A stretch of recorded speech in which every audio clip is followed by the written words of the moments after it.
प्यारे बच्चों, सुप्रभात। आज हम शुरू करेंगे पाठ जिसका नाम है भारत माता। लिखा है जवाहरलाल नेहरू ने। इसका पहले हम करेंगे जीवन परिचय। जवाहरलाल नेहरू का जन्म 1889 को इलाहाबाद में उत्तर प्रदेश में हुआ। 1889 इलाहाबाद उत्तर प्रदेश में। प्रमुख रचनाएं हैं मेरी कहानी, आत्मकथा है ये। विश्व इतिहास की झलक, हिंदुस्तान की कहानी, पिता के पत्र पुत्री के नाम, हिंदी अनुवाद है। हिंदुस्तान की समस्याएं, स्वाधीनता और उसके बाद राष्ट्रपिता, भारत की बुनियादी एकता, लड़खड़ाती दुनिया आदि लेखों और भाषणों का संग्रह। मृत्यु सन 1964 में हो गई थी। ये हमारे देश के पहले प्रधानमंत्री थे। इन्होंने देश की आज़ादी के लिए अहम योगदान दिया। पाठ का सार। प्रस्तुत पाठ हिंदुस्तान की कहानी का 5वां अध्याय है। अंग्रेजी से भाषांतर हरिभाऊ उपाध्याय ने किया है। इसमें पंडित नेहरू ने बताया है कि किस प्रकार या किस तरह देश के कोने कोने में आयोजित जलसे होते हैं, सभाएं, समारोह में जाकर वे आम लोगों को बताते थे कि अनेक हिस्सों में बटा होने के बाद भी हिंदुस्तान एक है। इस अपार फैलाव के बीच एकता के क्या आधार हैं और क्यों भारत एक देश है जिसके सभी हिस्सों की नियति एक ही तरीके से बनती बिगड़ती है। यही पूरे पाठ की विषय वस्तु है, यानी कि केंद्रीय विषय है, केंद्रीय भाव है। इसी क्रम में पंडित नेहरू ने भारत माता शब्द पर भी विचार किया है और उनका निष्कर्ष है कि भारत माता की जय का मतलब है यहाँ के करोड़ों करोड़ लोगों की जय। कहने की जरूरत नहीं कि अपने छोटे आकार के बावजूद इस लेख का कथ्य अत्यंत विराट और प्रस्तुतिकरण पैना है। अब हम करेंगे पाठ भारत माता। अक्सर होता है प्रायः। अक्सर जब मैं एक जलसे से दूसरे जलसे में जाता, जलसा होता है समारोह या सभा, जाता होता और इस तरह चक्कर काटता रहता होता था, तो इन जलसों में मैं अपने सुनने वालों से अपने हिंदुस्तान या भारत की चर्चा करता। भारत एक संस्कृत शब्द है और इस जाति के परंपरागत संस्थापक के नाम से निकला हुआ है। परंपरागत संस्थापक नाम से निकला हुआ है, यानी वहाँ से बना है। मैं शहरों में ऐसा बहुत कम करता हूँ क्योंकि वहाँ के सुनने वाले कुछ ज़्यादा सियाने थे। सियाने होता है समझदार, और उन्हें दूसरे ही किस्म की गिजा की ज़रूरत थी। गिजा होता है खुराक, खुराक को बोलते हैं गिजा। खुराक की आवश्यकता थी। लेकिन किसानों से जिनका नज़रिया महदूद था सीमित नज़रिया, दृष्टिकोण, किसानों से यानी कि जिनका नज़रिया दृष्टिकोण जो है बहुत ही सीमित था, मैं बड़े चाव से देश की चर्चा करता। नेहरू जी किसानों के साथ जो है देश की चर्चा करते थे क्योंकि उनका नज़रिया जो है सीमित होता था।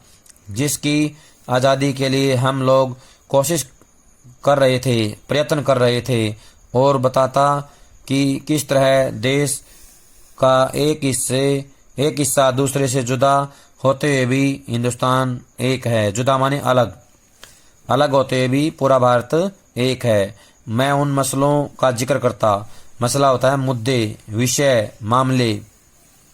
उन मुद्दों का, मामलों का जिक्र करता जो उत्तर से लेकर दक्षिण तक और पूर्व से लेकर पश्चिम तक किसानों के लिए यकसा थे। यकसा होता है एक समान, एक जैसे ही थे। उत्तर से लेकर दक्षिण तक, पूर्व से लेकर पश्चिम तक जो है किसानों के मामले, किसानों की समस्याएं, किसानों के दुख, किसानों के दर्द एक समान थे। उनके बारे में जिक्र करता था। और स्वराज का भी जिक्र करता था। स्वराज होता है अपना राज्य, अपने राज्य का भी जिक्र करता था, जो थोड़े लोगों के लिए नहीं बल्कि सभी के फायदे के लिए हो सकता था, यानी कि इसमें सभी का फायदा होता था।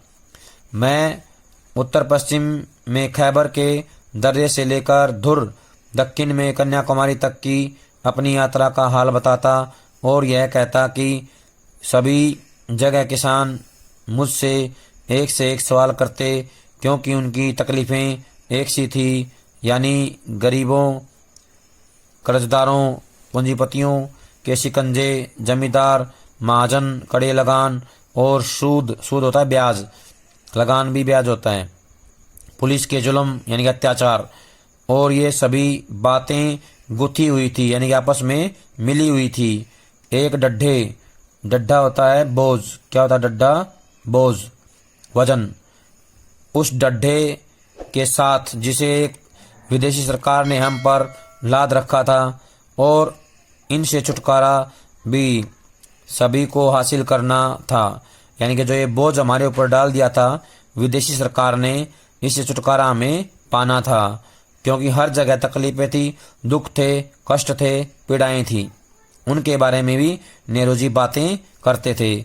मैंने इस बात की कोशिश की कि लोग सारे हिंदुस्तान के बारे में सोचें और कुछ हद तक इस बड़ी दुनिया के बारे में भी, जिसके हम एक जुज हैं।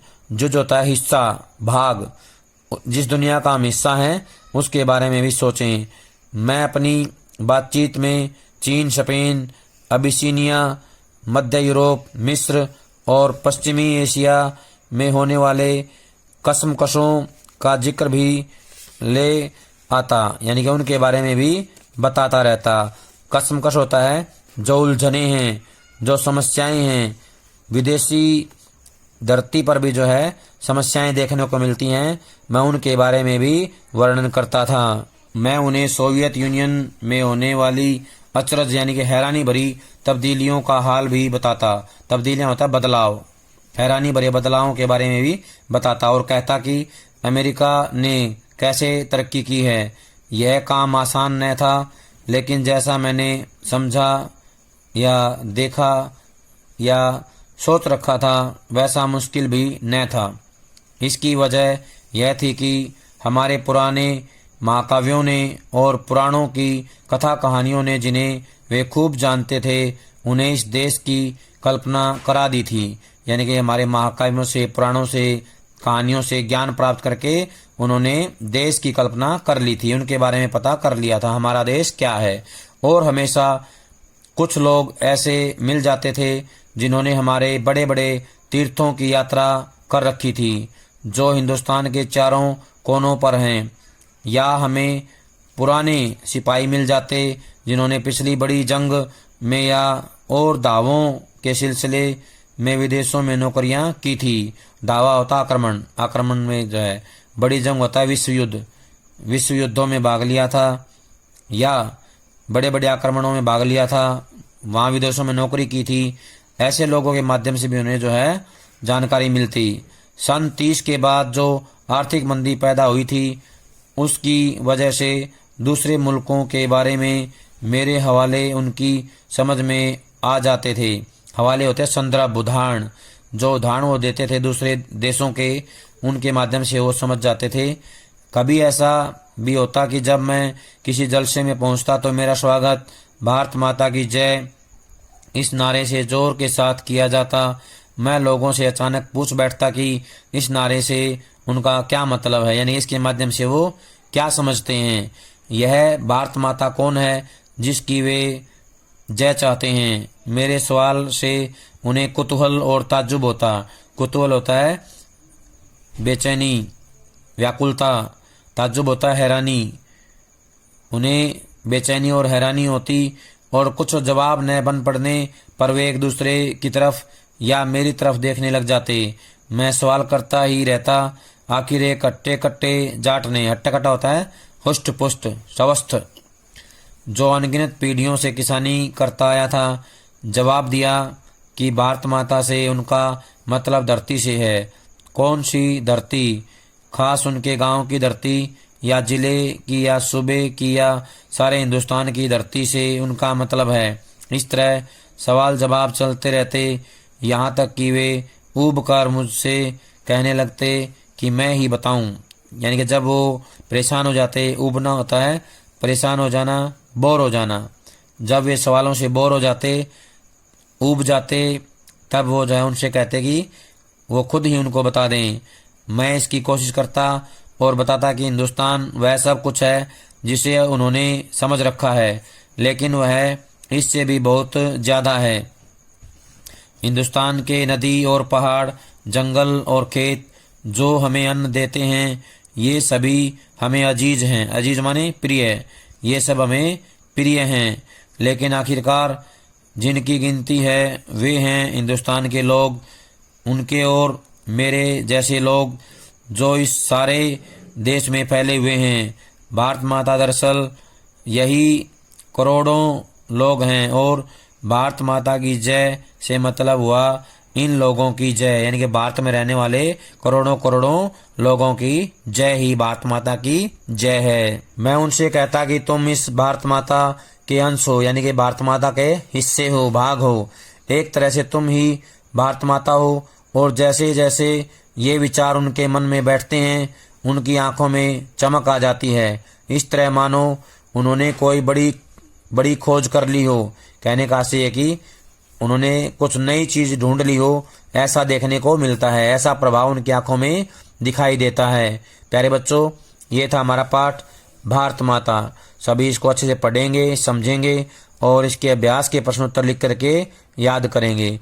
जब तक अगली वीडियो नहीं आती है तब तक सभी ये काम लिख लें, याद कर लें। आपका बहुत बहुत धन्यवाद।